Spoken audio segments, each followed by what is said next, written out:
Hey, what's going on, guys? This is Alex Perez here with Angler Sports Center, and we're back. This is going to be your, fishing report for the week here, or for what's been going on for the past few weeks here.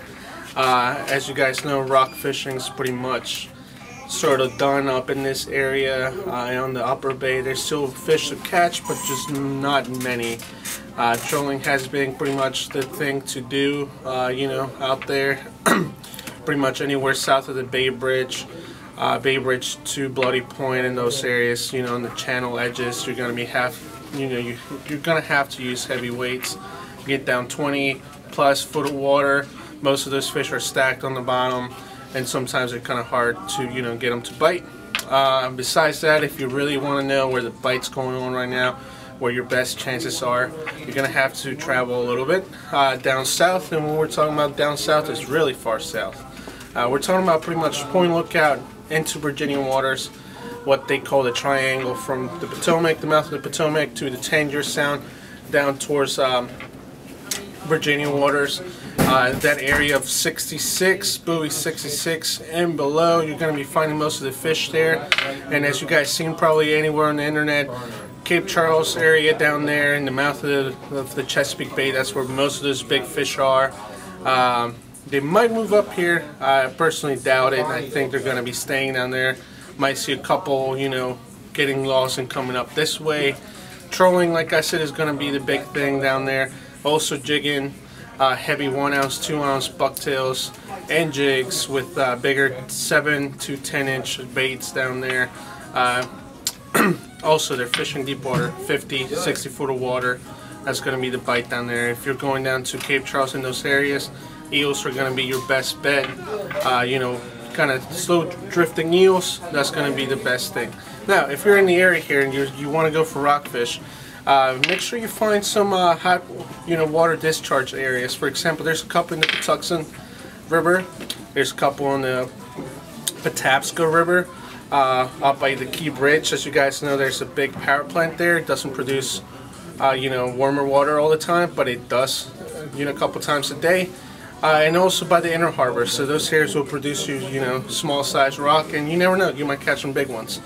On subsurface plugs, jigs, or even trolling shallow stick baits like that are going to be the ticket. Like this, the Shimano Code Sniper. It's going to work great, troll around 2.5 miles an hour.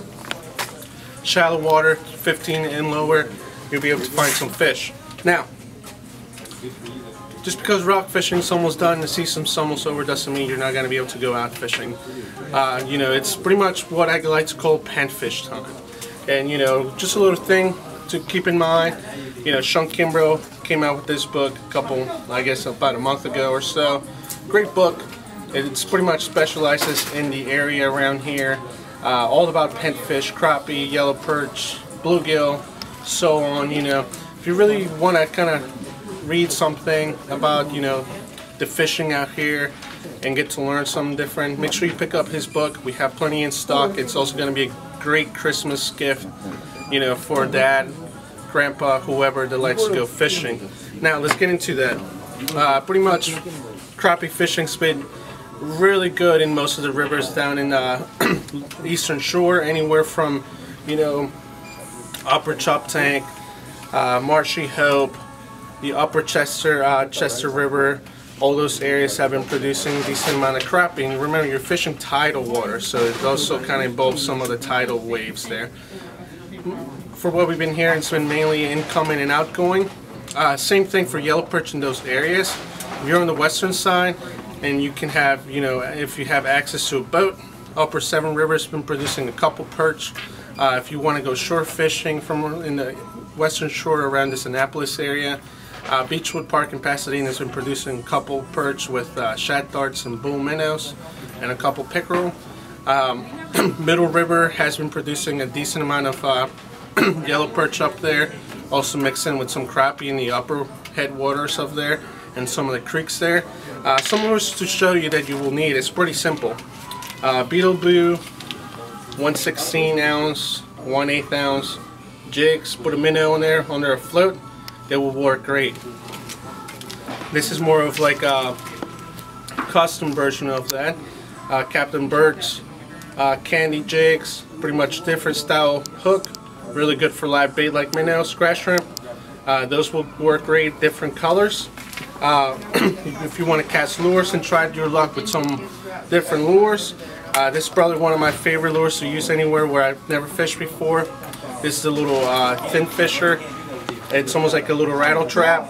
Makes a lot of, you know, vibration, flash, just so as the mini rattle trap. That will work really good for a crappie, perch, pickerel, bass, you know, small profiles, ultralight stuff. And then most of the ponds on the eastern shore and some of the lakes here in the western shore, for example, like Waterworks in Annapolis, you need a pass for that, but you can catch some big pickerel in there, and bass. You know, bass still bite this time of the year. Jerk baits, that's going to be your best friend. Most of the time I take those off and put like single inline hooks in there, just so it's a little easier on the fish and a little easier to, you know, get the hooks out. That's a perfect size. That's a yellow perch color. Match the hatch. So if you see fish eating, you know, shad, try that color. Most of these little lakes and ponds have perch, even the rivers, so I like to throw a little perch color. Last one I want to show you guys is the little silver minnow spoon. Really old school spoon. The movement on this thing is great. I've been catching a lot of pickerel on them. Just cast them and reel them in. As simple as that. So those are some of the lures you want to use. Remember, as it gets colder, the fishing gets a little bit better for pickerel and some of the other panfish species. Just right before it gets really cold and you know, the water starts to ice up. So there's always stuff to do. Remember, tide changes on the rivers, lakes and ponds early in the morning. It's going to be your best bet. And then also work some tandems like that with some of the jigs I showed you. You can either put them under a bobber, just cast them out by themselves and just jig them up and down. And it's as simple as that. Good to take the kids out whenever we get a decent day. And you know, just simple fishing. So that's it for your fishing report, guys. Remember, we're going to have a couple things here for Christmas. You want to come Christmas shopping, make sure you come out and check us out. We got plenty of new stuff and great stuff for Christmas. Make sure you like us on Facebook, Instagram, follow us, subscribe here on YouTube, and you guys have a good one.